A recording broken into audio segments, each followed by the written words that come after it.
Welcome to Secura Law Experience. I'm Luis Elizalde, founder of Secura Law. I'm here with Eduardo Beauregard.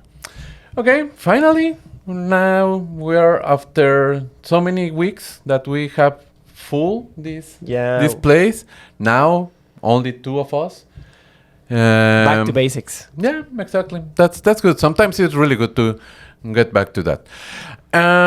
Today, I think it's very important that we spoke about again of the closing process. It's going to be like a refresh and update of the closing process.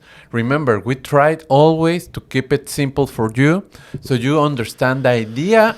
How is all the closing process? Of course, all the details and little things that are in every step. If you want to know a little more about that, you can contact us, please. We are here for you. What about if we start with the first step after they've signed the offer? What is the first step? All right, the first step would be the due diligence. Due diligence, okay. In my opinion, and I think more people should think about this, is the core step. Of course. From my point of view, of course. Yes, we cannot emphasize this enough. But this will save you a lot of headaches, a lot of lost time, a lot of wandering around, not knowing what the next step would be if this step is treated properly. And exactly, and just the most simple thing, or two simple things to do. The first one, and the most legal and important from my point of view, is to go to the public registry to review if the seller is really the seller. Mm-hmm. You know, review the background of the property. That's a red flag right away. If you ask for the documents, hey, send me the documents so we can do the proper due diligence, and they didn't send it. You know, in that moment, it's a red flag. And sorry. Yeah. And the second one is internet. Google it. You know, it's very simple. Is not a legal tool, but it still help a lot. So you can Google it, but the most important that you have to do to be sure and have the legal certainty is the public registry review the background of the property. Of course, and the thing that I wanted to add on a parenthesis is that in this step, usually you already have an offer signed, and you have a deposit money sent to the seller.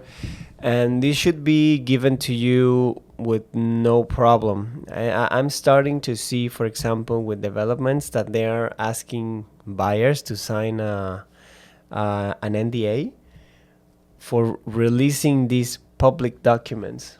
No, makes sense. So I don't know why this thing is shifting this way, but I mean, signing an NDA for this maybe because they think by security.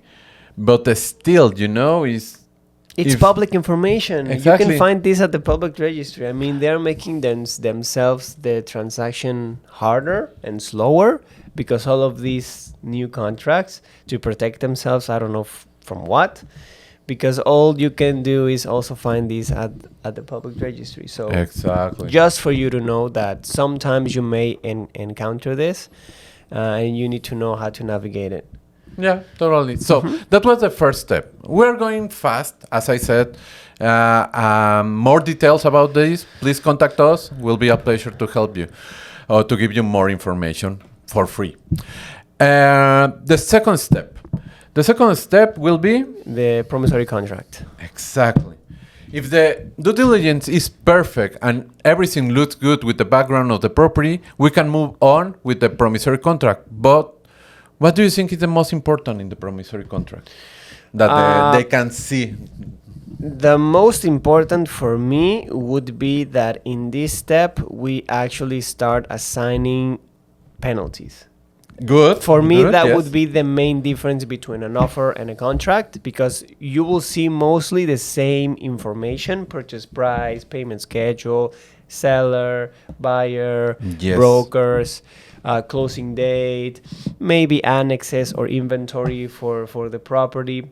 But in an offer, you won't see any penalties, right? In the contract, in the contract is where we establish actual rights and obligations for both parties, and we establish the guideline of how the closing will be, and termination, penalties, for both of them, right? So that would be the main core item of the promissory contract. Exactly.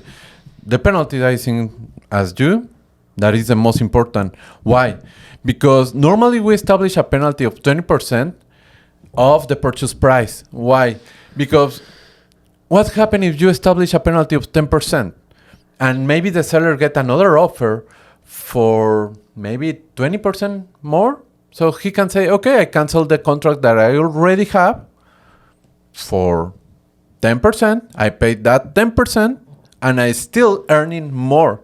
You know, that's the reason 20% is more difficult to break than 10%, 15%, 5%. You know, that's the reason that the penalty exists.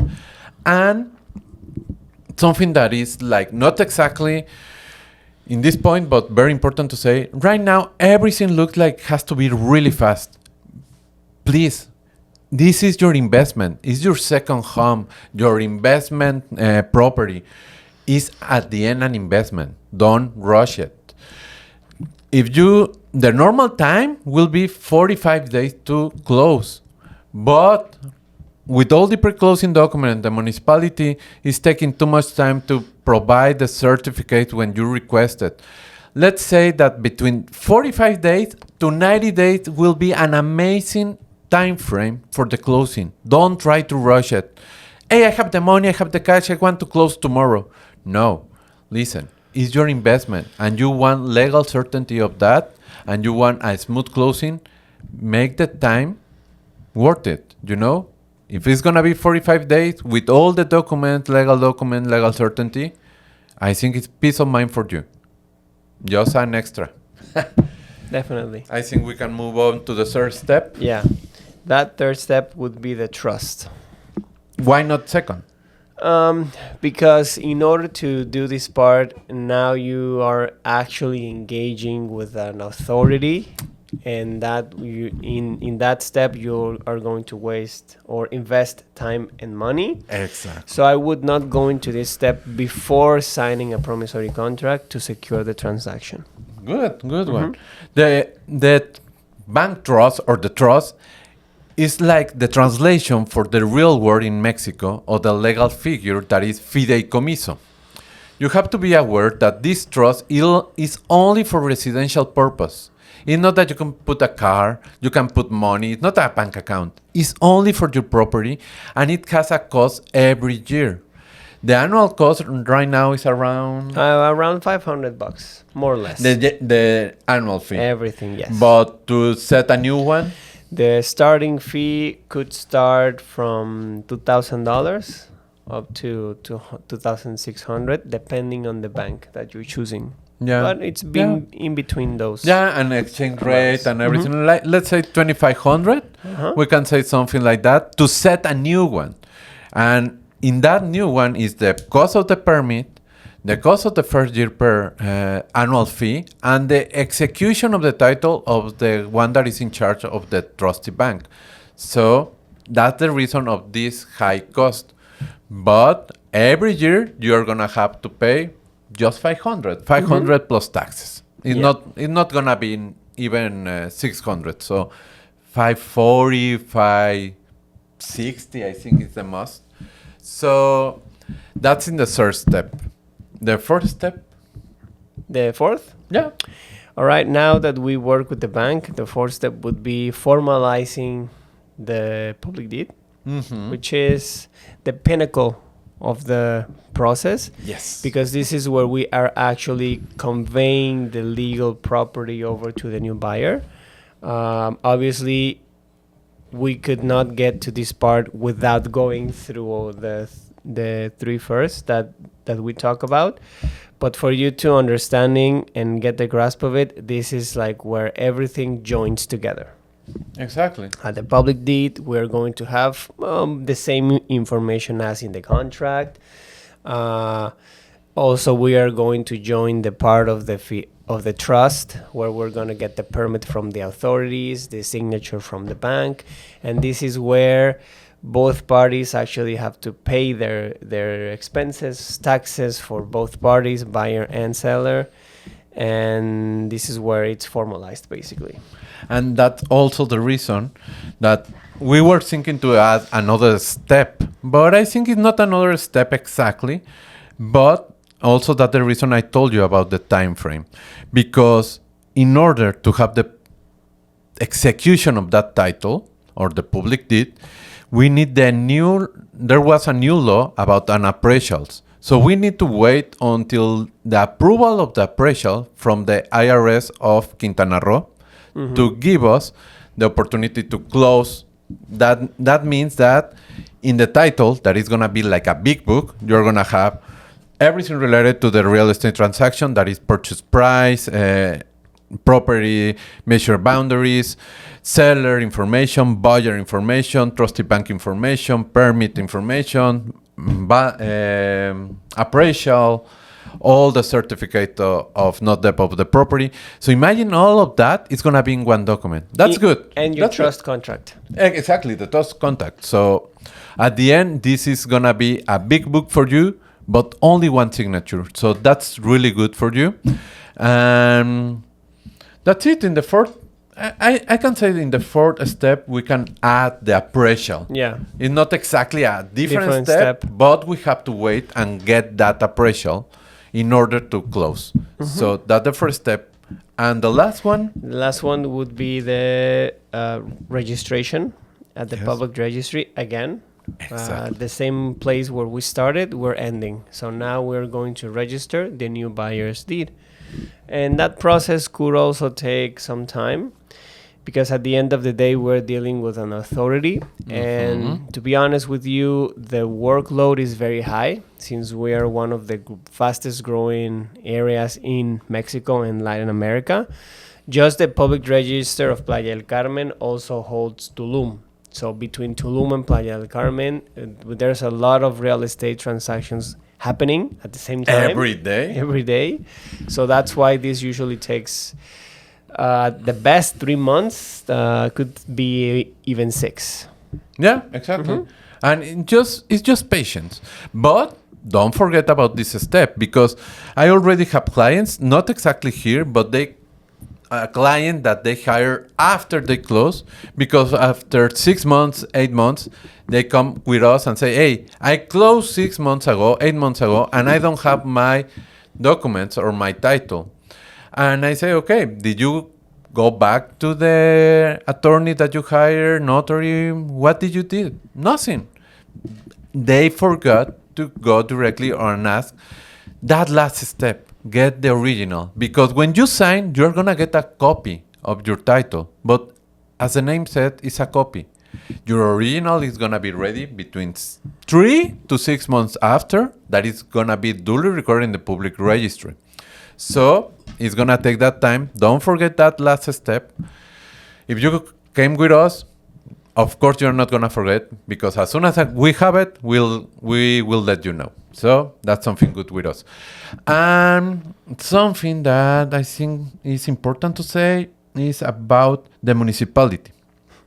It's something that we have to say. When you close in the step 4, the notary sent everything to the municipality to get the payment of the acquisition tax. That is going to be related in your closing costs, So you already paid that. And the municipality will receive all the file, submit everything to that system, and then send it back to the notary, and the notary can send that to the public registry. What is the problem? You close. 1 year later, when you're going to pay the property tax, you said, okay, I have my title duly recorded, I have everything. And when you request your statement for the payment of property tax, you saw or you realized in that moment that it's still at the name of the old owner. Nothing to worry about. It's just we have to send again to the municipality copy of your title to make that change. Sometimes they do it, or sometimes, normally it's more than time that they didn't do it. So no worries, it's just another process. It's not that the property is still it's the owner, the seller, No worries about that. Your property is duly recorded in the public registry. Is your property. That's it. The other thing with the municipality is just part of the process that we can solve really easy. Yep. I think that's it. Yep. It's pretty much it. Pretty Yeah. fast forward. Yeah, that's it. As I said, we'll like to keep it simple for you. Of course, there is a lot of details in every steps, but you can contact us. You know, it will be a pleasure to give you all that information. Of course, I mean, we're going to handle the details and the rough parts, but the important part is for you to understand the big picture so you can better explain it to your clients. Or if you're a client, you know where you're standing at so you don't feel like you're lost. And we as professionals will be handling all this for you to get to the end of it, which is to finally get your property properly registered. Good. Yeah. Awesome. So that's the main idea. I hope you like it. We try to do it fast so you don't get bored. Yeah. So have a great day. Take care. Bye, guys. Bye.